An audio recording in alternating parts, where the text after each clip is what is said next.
Welcome back. 150 years ago today, Alexander Graham Bell made the first ever telephone call. You know the name, you might recognize the face as well, but few know the role that Wisconsin residents actually played in streamlining that invention. Just 2 years earlier, Janesville's Richard Valentine traveled to Chicago to meet a man who named Elisha Gray, who was experimenting with sending music over wires. Gray and Bell both filed patents for an electric speaking telephone, but Bell was given the rights to the device. Alexander Graham Bell's patent was given to him on March 7, 1876.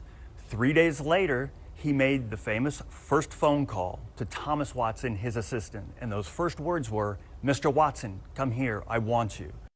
AT&T still has in its archive the notebook Bell's assistant took his notes in, along with the wire that Bell transmitted the call over.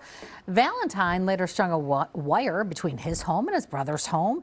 In 1877, the pair made one of the first successful telephone calls in the state of Wisconsin. Soon, more than 15 homes were connected, creating Wisconsin's first telephone network. The news caught the eye of Angus Hibbard, who founded the Wisconsin Telephone Company, extending those connections. And 75 years later, the company installed its 1 millionth telephone.